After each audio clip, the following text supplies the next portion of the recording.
ಹುರುಳಿಕಾಳು ಸಪ್ಪೆ ನೀರು ತೋರಿಸ್ತಾ ಇದ್ದೀನಿ.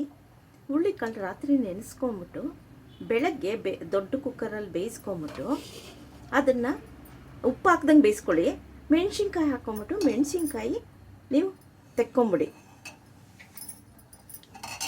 ಆಮೇಲೆ ಇದು ಬೆಂದ ಮೇಲೆ ಸೋರ್ಲು ಹಾಕ್ಕೊಂಡು ಆಮೇಲೆ ಉಪ್ಪು ಹಾಕ್ಕೊಳ್ಳಿ ನೀವು. ಯಾಕಂದರೆ ಈ ಕಟ್ಟು ಕುಡಿಯೋಕ್ಕೆ ಕುಡಿದ್ರೆ ತುಂಬ ಒಳ್ಳೆಯದು.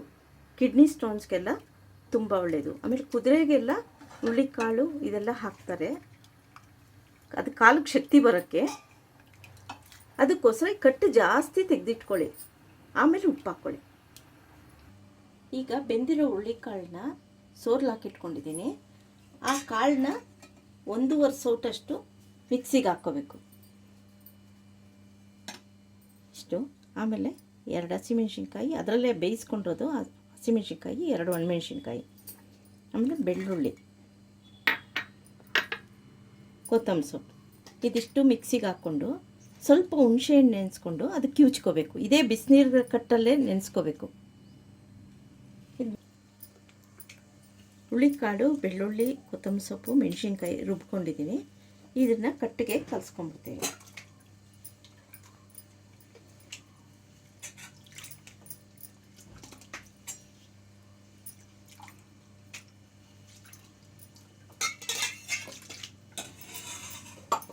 ಈಗ ಒಂದು ನಿಂಬೆಹಣ್ಣು ಗಾತ್ರ ಹುಣಸೆಹಣ್ಣು ನೆನೆಸಿರೋದನ್ನ ಕಿವುಚಿ ಅದಕ್ಕೆ ಹಾಕ್ಕೊಂಬಿಟ್ರೆ ಸಾರು ರೆಡಿ.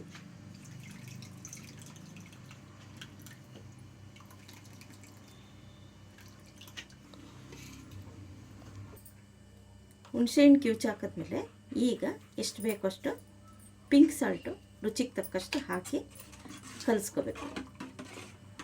ಇದು ಮುದ್ದೆಗೆ, ಅನ್ನಕ್ಕೆ ಎಲ್ಲ ಚೆನ್ನಾಗಿರುತ್ತೆ. ಈಗ ಕಾಳು ಒಗ್ಗರಣೆ ಹಾಕೋದು ತೋರಿಸ್ತೀನಿ.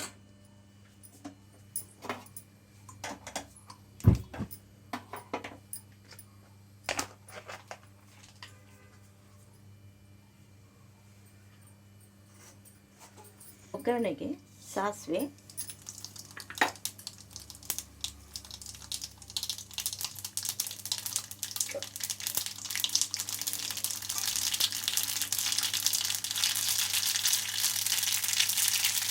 ಕಡಲೆಬೇಳೆ,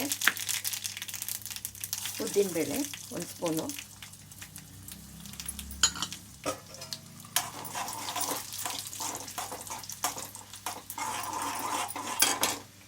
ಎರಡು ಒಣಮೆಣಸಿನ್ಕಾಯಿ ತೊಗೊಂಡಿದ್ದೀನಿ, 1 ಈರುಳ್ಳಿ ಸಣ್ಣಗೆ ಹಚ್ಕೊಂಡು, ಸ್ವಲ್ಪ ಕರಿಬೇವು, ಕಾಯಿ ತುರಿ, ಕೊತ್ತಂಬರಿ ಸೊಪ್ಪು ಅಷ್ಟು ಹಾಕ್ಬಿಟ್ಟು ಹುರ್ಕೋಬೇಕು.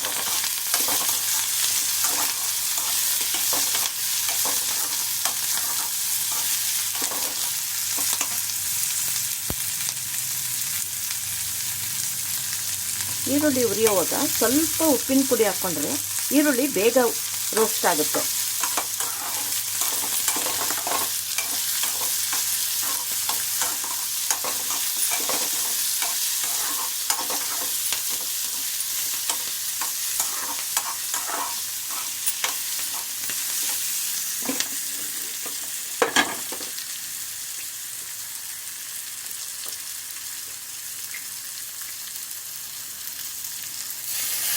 ಈಗ ಕಾಳು ಹಾಕ್ತಾಯಿದ್ದೀನಿ. ಕಾಳು, ಕಾಯಿ ತುರಿ, ಕೊತ್ತಂಬರಿ ಸೊಪ್ಪು, ಸ್ವಲ್ಪ ಉಪ್ಪಿನ ಪುಡಿ ಹಾಕಿ ಕಲಿಸ್ಕೋಬೇಕು.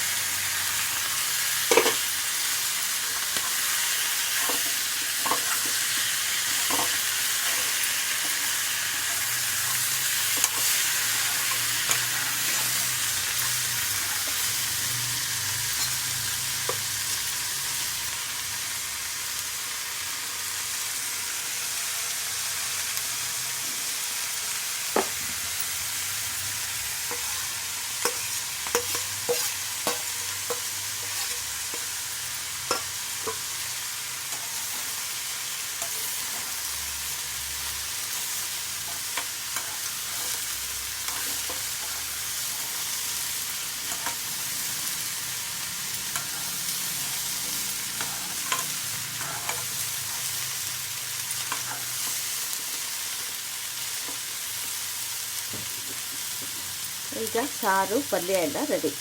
ಇದು ಮುದ್ದೆಗೆ, ಅನ್ನಕ್ಕೆಲ್ಲ ಚೆನ್ನಾಗಿರುತ್ತೆ.